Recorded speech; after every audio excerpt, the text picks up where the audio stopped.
ചെമ്പനീർപ്പൂ സീരിയലിൻ്റെ വരാനിരിക്കുന്ന ഒരു എപ്പിസോഡ് റിവ്യൂ വിശേഷങ്ങളിലേക്ക് എല്ലാവർക്കും സ്വാഗതം.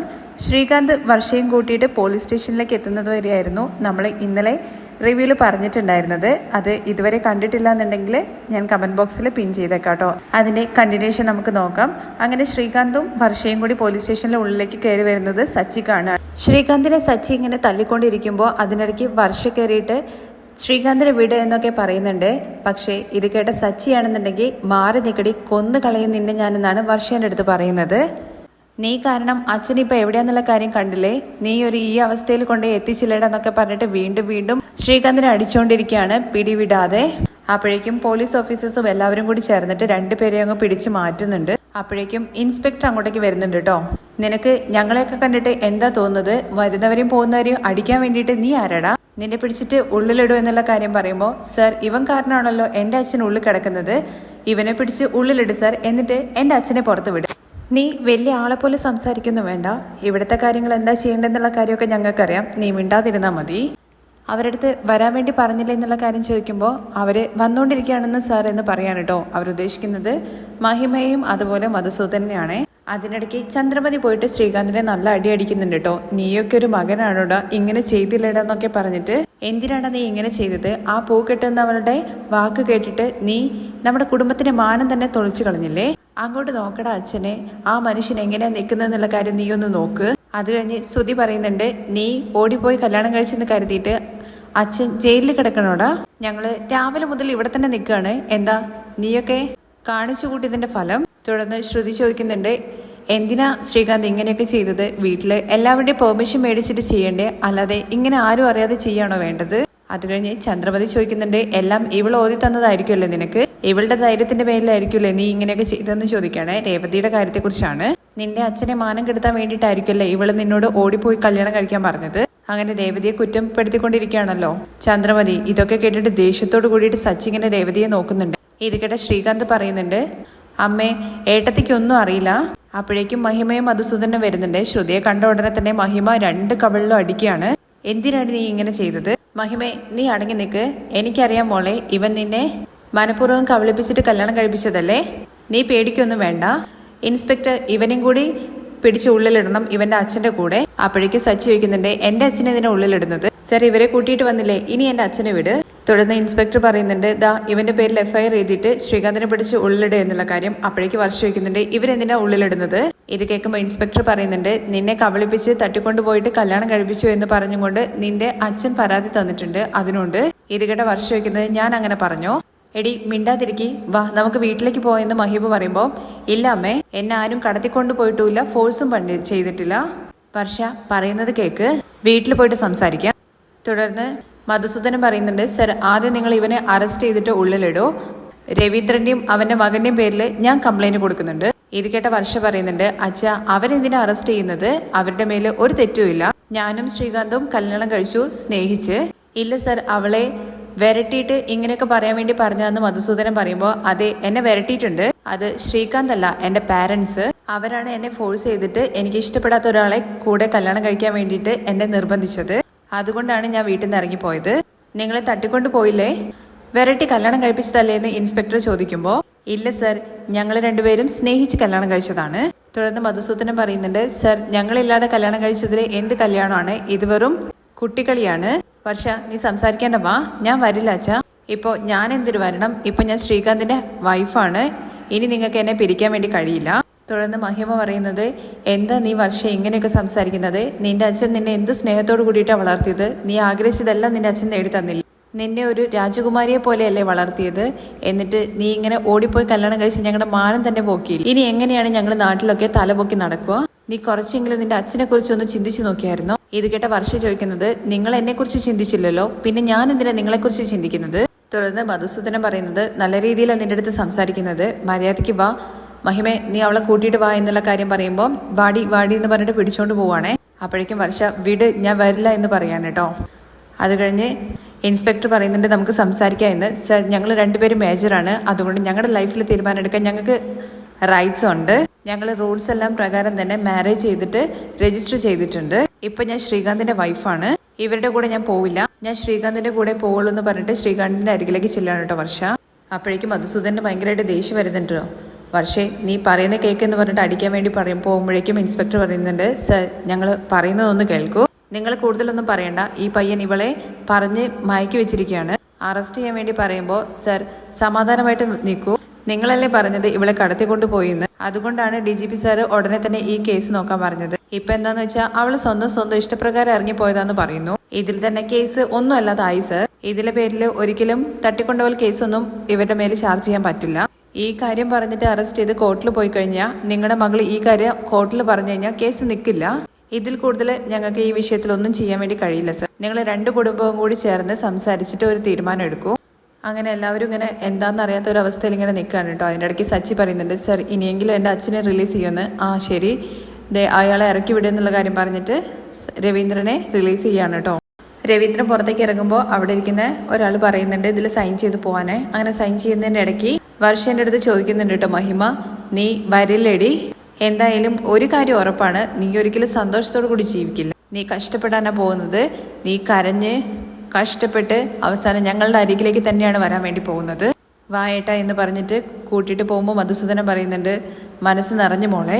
അങ്ങനെ മധുസൂദൻ്റെ മഹിമ അവിടുന്ന് പോവാണേ. അത് കഴിഞ്ഞിട്ട് രവീന്ദ്രൻ പോകുന്ന സമയത്ത് ശ്രീകാന്ത് അരികിലേക്ക് ചെന്നിട്ട്, അച്ഛ സോറി, ഇങ്ങനെയൊന്നും നടക്കുമെന്ന് ഞാൻ മനസ്സിൽ പോലും വിചാരിച്ചില്ല എന്ന് പറഞ്ഞിട്ട് കൈ കയറി പിടിക്കുമ്പോൾ രവീന്ദ്രൻ ശ്രീകാന്തിനെ ഒരു തള്ളങ്ങ് തള്ളിയിട്ട് അവിടുന്ന് പോവുകയാണ് കേട്ടോ. അത് കഴിഞ്ഞ് സച്ചി പോകുമ്പോൾ, ഏട്ടത്തിൻ്റെ മേലെ ഒരു തെറ്റുമില്ല, ഞാനാണ് അവരെ അമ്പലത്തിലേക്ക് എന്ന് പറയുമ്പോഴേക്കും മിണ്ടിപ്പോകരുത്, നീ എൻ്റെ കൺമുമ്പിൽ കണ്ടുപോയേക്കരുത്, കൊന്നുകളഞ്ഞാനെന്ന് പറഞ്ഞിട്ട് ശ്രീകാന്തിനെയും തള്ളിയിട്ട് സച്ചി അവിടുന്ന് പോവാണ്. അങ്ങനെ രവീന്ദ്രനെല്ലാം കാറിൽ കയറ്റാൻ വേണ്ടി പോവാണ് കേട്ടോ. അപ്പോൾ കൂടെ രേവതിയുണ്ട്. രേവതിയെ കണ്ടിട്ട് സച്ചി പറയുന്നുണ്ട്, അവരുടെ അടുത്ത് ഞാൻ പറഞ്ഞല്ലോ, അത് തന്നെയാണ് എനിക്ക് നിന്നോടത്തും പറയാനുള്ളത്, നിന്നെ വീടിൻ്റെ പരിസരത്ത് പോലും കണ്ടേക്കരുതെന്ന് പറയുമ്പോൾ രവീന്ദ്രൻ പറയുന്നുണ്ട്, എന്തിനാ അവളോട് ദേഷ്യപ്പെടുന്നത് എന്നുള്ള കാര്യം.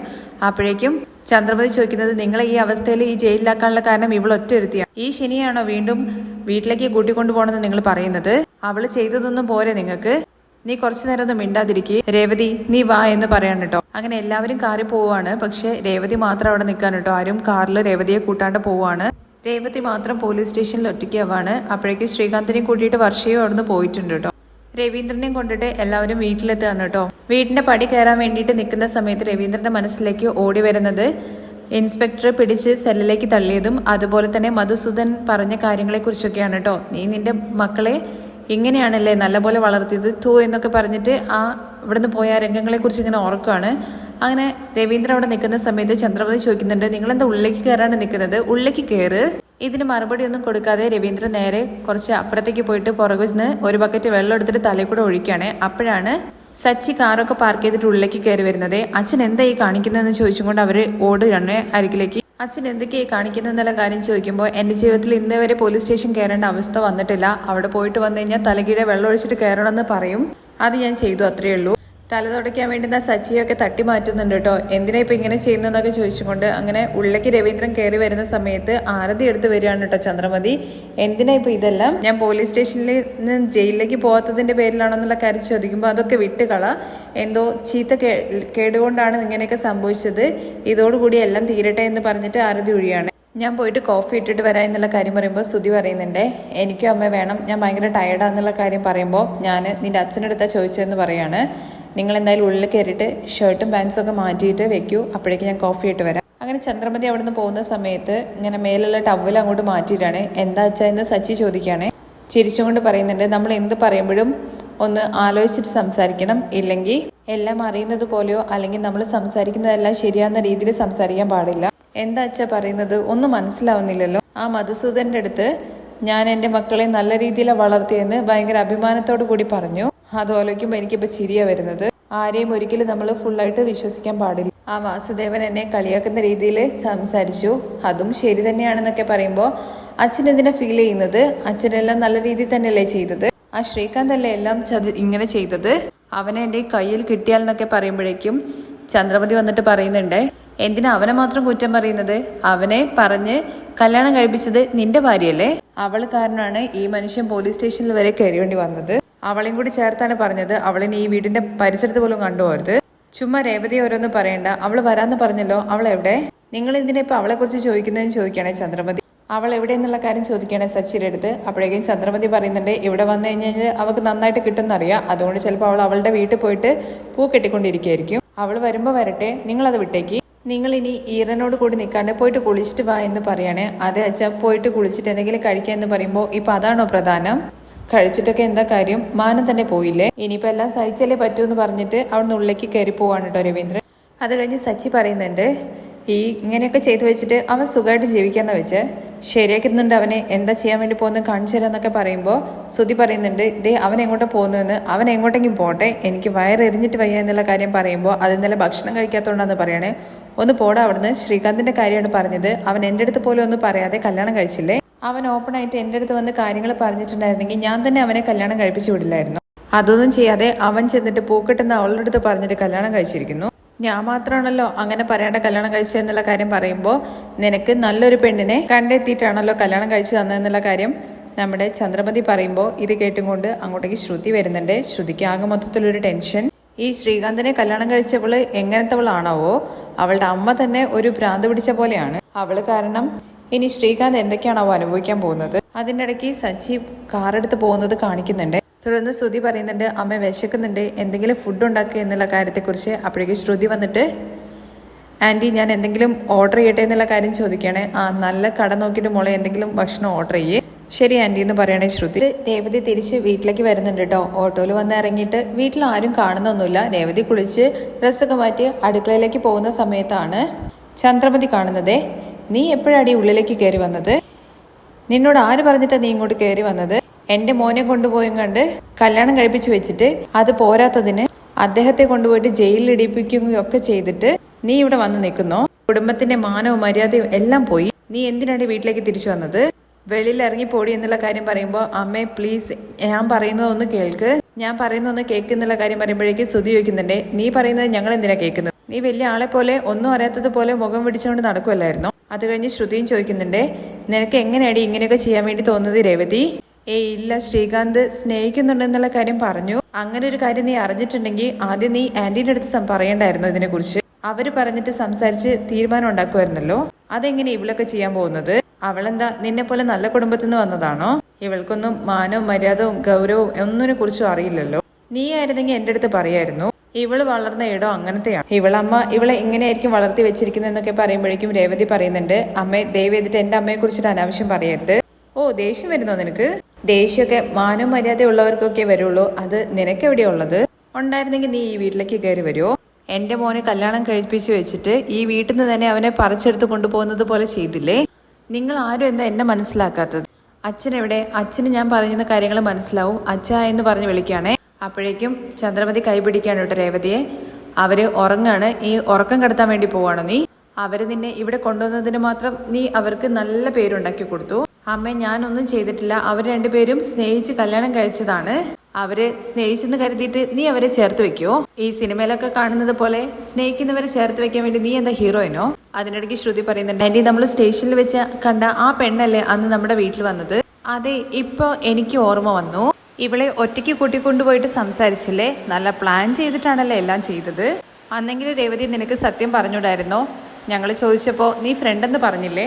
നീ അന്ന് ശ്രുതി പറഞ്ഞില്ലേ എന്തോ ഒരു പെശകുണ്ട് എന്നുള്ള കാര്യം? ഞാൻ അതത്ര കാര്യമാക്കാണ്ട് വിട്ടു. രണ്ടുപേരും കൂടി ചേർന്ന് സംസാരിച്ച് ഇപ്പൊ കുടുംബത്തിന്റെ മാനം തന്നെ പോലീസ് സ്റ്റേഷനിൽ വരെ എത്തിച്ചു. ചെയ്യേണ്ടതെല്ലാം ചെയ്തു വെച്ചിട്ട് ഇപ്പോ ഇവിടെ വന്ന് നിൽക്കുക. പോടി, വെളി പോടി. എന്നിട്ട് പിടിച്ച് തള്ളുവാണ് കേട്ടോ രേവതിയെ. നീ നിന്റെ വീട്ടിലേക്ക് തിരിച്ചു പോയിക്കോണം. ഇവിടേക്ക് ഇനി നിന്നെ കണ്ടുപോകരുത്. അത് അവര് പറയട്ടെ എന്നുള്ള കാര്യം രേവതി പറയുമ്പോൾ അവരോ? അതാരെന്ന് ചോദിക്കണേ. എൻ്റെ താലി കെട്ടിയ എൻ്റെ ഭർത്താവ് പറയട്ടെ. ഓ, ലൈസൻസ് കാണിച്ച് നീ നിന്റെ അവസരം മുതലെടുക്കുകയാണല്ലേ? അത് സ്റ്റേഷനിൽ വെച്ചിട്ട് തന്നെ നിനക്ക് കവിളത്ത് നോക്കിയിട്ടൊന്ന് തന്നതല്ലേ അവൻ? അത് പോരെ നിനക്ക്? കൂടുതൽ ഡയലോഗ് അടിക്കാതെ പോവാൻ നോക്കെന്ന് പറയുമ്പോൾ ഞാനിവിടെ നിൽക്കണോ വേണ്ടയോ എന്നുള്ള കാര്യം അവര് പറയട്ടെ. നിനക്ക് എന്താ വേണ്ടത് അവൻ പറയണം, അത്രയല്ലേ ഉള്ളൂ. സുധി, നീ സച്ചിയെ വിളിക്ക്. അങ്ങനെ സുധി വിളിക്കുകയാണ് കേട്ടോ. സച്ചി കോൾ എടുത്തിട്ട് ചോദിക്കുന്നുണ്ട് എന്താ അച്ഛൻ വരാൻ വേണ്ടി പറഞ്ഞോ എന്നുള്ള കാര്യം ചോദിക്കുമ്പോൾ അച്ഛനൊന്നും പറഞ്ഞില്ല. പിന്നെ നിനക്ക് എന്താണ് വേണ്ടതെന്ന് ചോദിക്കുകയാണേ സച്ചി. അവൾ ഇവിടെ ഉണ്ടെന്നുള്ള കാര്യം പറയുമ്പോൾ അവളോ? അതാരാന്ന് ചോദിക്കുകയാണേ. രേവതി എന്ന് പറയണേ. അവളെന്തിനാ അങ്ങോട്ട് വന്നത്? അപ്പോഴേക്കും ചന്ദ്രമതി ഫോൺ വാങ്ങാണ് കേട്ടോ. അവൾ ഈ വീട്ടിലെ മരുമകളാണ്. അവളിവിടെ ജീവിക്കാൻ വേണ്ടി വന്നതാണ്. അവളിതാ ഇവിടെ വന്ന് നിൽക്കുന്നു എന്ന് പറഞ്ഞിട്ട് സ്പീക്കറിൽ ഫോൺ രേവതീൻ്റെ അടുത്തേക്ക് വെച്ചു കൊടുക്കുകയാണേ. അവൾ എൻ്റെ അടുത്ത് അവളെ വീട്ടിലേക്ക് പോകാൻ ഞാൻ പറഞ്ഞതല്ലേ, അവളുടെ അടുത്ത് ഞാൻ പറഞ്ഞതല്ലേ വീട്ടിൻ്റെ പരിസരത്ത് കണ്ടുപോകരുത് എന്നുള്ള കാര്യം. അച്ഛൻ്റെ കാര്യത്തെക്കുറിച്ച് ഞാൻ പലതവണ അവളുടെ അടുത്ത് പറഞ്ഞിതാക്കിയതാണ്. അതിന് മേലെ അവൾ ഈ കാര്യം ചെയ്തു. എൻ്റെ ദേഷ്യത്തിൽ ഞാനിപ്പോൾ അങ്ങോട്ട് വന്നു കഴിഞ്ഞാൽ അവളെ ഞാൻ എന്ത് ചെയ്യും എന്നുള്ള കാര്യം എനിക്ക് തന്നെ അറിയില്ല. അപ്പോഴേക്ക് രേവതി പറയുന്നുണ്ട് എൻ്റെ മേലെ ഒരു തെറ്റുമില്ല സച്ചിയേട്ടാ എന്നേ, അവളുടെ അടുത്ത് ഇറങ്ങി പോകാൻ പറയടാ സുധി എന്ന് പറയാണ് കേട്ടോ സച്ചി. അവളുടെ മുഖം കാണുന്നത് പോലെ എനിക്ക് ഇഷ്ടമല്ല. അങ്ങനെ ഫോൺ കട്ട് ചെയ്യാൻ കേട്ടോ. അത് കഴിഞ്ഞ് ചന്ദ്രമതി പറയുന്നുണ്ട്, കേട്ടല്ലോ നിന്റെ ഭർത്താവ് തന്നെ പറഞ്ഞു ഇതിൽ കൂടുതൽ മാനവും ഉളുപ്പുള്ള ആരും ഇനി ഇവിടെ നിൽക്കില്ല, പിന്നെ നിനക്കതില്ലല്ലോ. മതിയമ്മേ, ഇനി കൂടുതൽ പറയണ്ട. എന്തായാലും ഈ വീട്ടിലേക്ക് ഇനി ഞാൻ വരണമെന്നുണ്ടെങ്കിൽ അവരെന്നെ വന്ന് വിളിക്കണം. അത് നിന്റെ സ്വപ്നത്തിൽ പോലും നടക്കാൻ പോകുന്നില്ല. ഇനി നിനക്ക് നിന്റെ അമ്മ വീട് മാത്രമേ ഉള്ളൂ. ഇനി പഴയതുപോലെ തന്നെ കോവിലിൽ പോയിരുന്നിട്ട് പൂക്കിട്ട് പോവാൻ നോക്ക്. അങ്ങനെ രേവതി അവിടെ നിന്ന് ഇറങ്ങുകയാണ് കേട്ടോ. പുറത്ത് പോയിട്ട് ഇങ്ങനെ പൊട്ടി കരഞ്ഞുകൊണ്ടിരിക്കുകയാണ് രേവതി. ഇതിന്റെ ബാക്കി വിശേഷങ്ങൾ കേൾക്കാൻ വേണ്ടി താല്പര്യമുണ്ടെന്നുണ്ടെങ്കിൽ നെക്സ്റ്റ് എപ്പിസോഡ് ഒന്ന് കമന്റ് ചെയ്യണേ. നമ്മുടെ ചാനൽ ഇതുവരെ സബ്സ്ക്രൈബ് ചെയ്യാതെ കാണുന്നെങ്കിൽ എല്ലാവരും ഒന്ന് സബ്സ്ക്രൈബ് ചെയ്ത് സപ്പോർട്ട് ചെയ്യണേ. താങ്ക്